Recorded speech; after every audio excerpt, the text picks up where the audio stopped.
courthouse, right? So, we're right here, the courthouse, and it is where any and all trials that take place here in Scottsdale, they happen there, the courthouse. Okay. So, say husband William, when he was put on trial, his trial would have happened there. The Bob Crane's murder trial would have happened here as well. Okay. So these are the courthouses where any of the big notable murders happen here in Scottsdale. They're all tried here in the courthouse. And the story we got from the courthouse concerns a woman named Elaina Steinberger.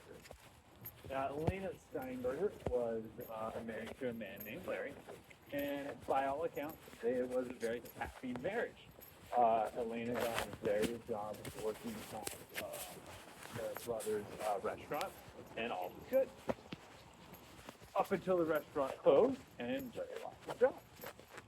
So, at which point, Larry said, "Don't worry, Elaina, I've got a plan." She's like, "Yeah, you're going to go find another job, right?" It's like, no. I'm going to become a professional gambler. So that was his big job, and it went about as well as you think it will. Within a couple of months, he has gambled away all their money. They're living off of credit cards, and they don't know what they're going to do, to pay their bills for the next month. Throughout all this, Elena's constantly nagging Larry, constantly telling him things like, "Larry, you're losing all of our money. Larry, we're going to lose the house. Larry, go get a job." But Larry just looks at her and says, "You never support me in anything I do. I'm going to be a gambler, and this next game, I'm going to hit it big, erase all of our debts, and we'll be on easy street." To which Elaina just said, "Please, go get a job." Now, one night, Larry is out on a late night gambling session. He is losing badly, and he gets home about 3, 4 o'clock in the morning. Now, he knows his wife's already mad at him, so he doesn't want to wake her up, so he decides he's going to sleep downstairs on the couch and just kind of leave his wife be.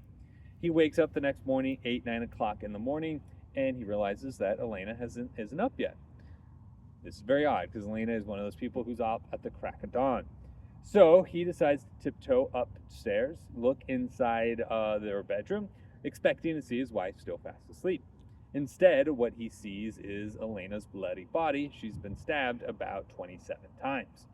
So he immediately runs downstairs, grabs the phone, and calls up a bunch of friends and family. Says, "Hey, something happened. You should come on over to the house." Now, about 9 to 10 people show up, friends, family members. They all show up at the house and they're like, "What are we doing here?" He goes, "Oh, yeah, something happened last night. I don't really know what to do. Yeah." And they go, "Okay, well, what happened?" They're like, "Oh, well, Elena's been murdered."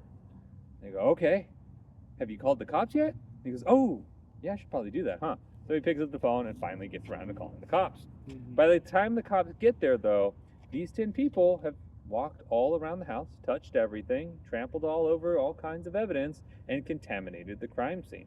So the cops get there and they ask Larry, "All right, what happened?"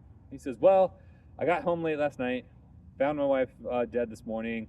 I'm not entirely sure what happened, but my theory is that somebody broke in last night and they must have surprised her and they must have stabbed her and then ran off."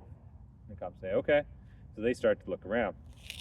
Now, almost immediately, Larry's story isn't adding up. First of all, if somebody is breaking in, right, they're going to ransack the house. Things are going to be overturned, dumped out. The house is going to look a mess. The house is pristine. Also, if she had to surprise somebody, they might have stabbed her once or twice. They're not going to stab her 27 times. That's a crime of passion. That's a crime of anger, right? There's emotion there. So Larry's story isn't adding up. Besides, there's no sign of forced entry anywhere. So they take Larry aside and they go, "All right, look, your story's not adding up. We don't think that that's what actually happened. And who are all these people and why are they here?"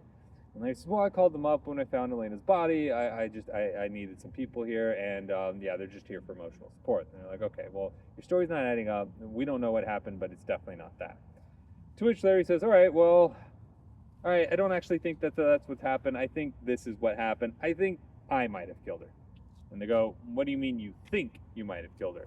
He goes, "I think I killed her when I was sleepwalking." To which we say, "Okay, well, that's still murder." And they arrest him. Now, he's put on trial, and his trial is held right over there. Now, throughout his trial, his whole defense is, Elaina nagged me, like, a lot.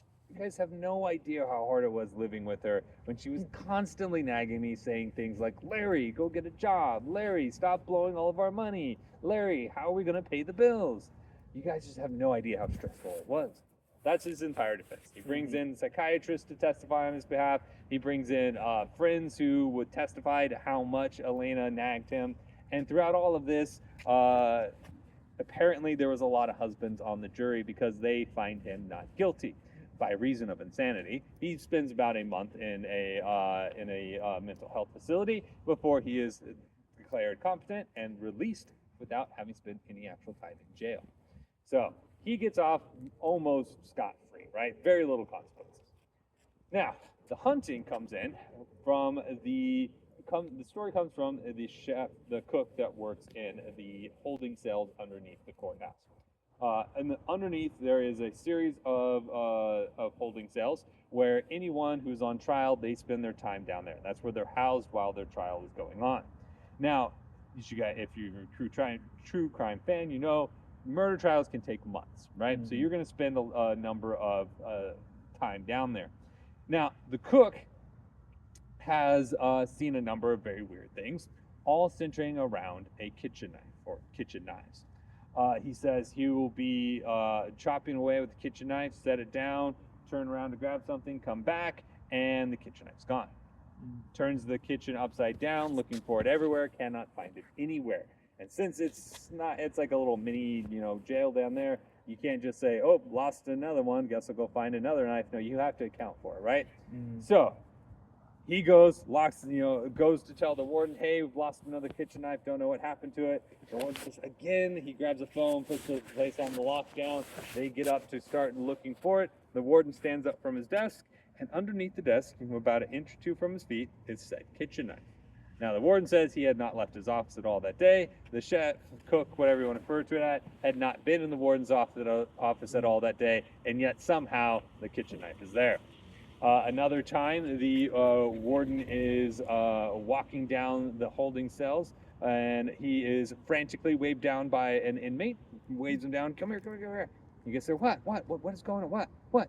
And the inmate says, I had nothing to do with this. Do not blame this on me. I have no clue how it got there. He goes, what got where? What are you talking about? He points to the pillow on his bed and says, there is a kitchen knife underneath my pillow. I did not steal it. I have no clue how it got there. Do not blame me for this.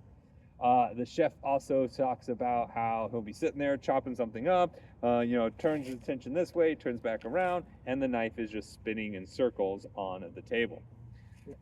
His theory is that it is the ghost of Elaina who has stuck around because she did not get justice for her murder, right? Her husband was allowed to go free, didn't really face any consequences, and he was held in those cells for a number of months. Her trial was held here in the courthouse, and this is where she failed to get any justice in this life. And he thinks that it's all centered around kitchen knives because that was the murder weapon used to kill Elaina. So that's the story of Elaina and her husband Larry and the hunting of the holding cells underneath. All right, I'm gonna head back this way, head to my fifth spot, the Scottsdale Public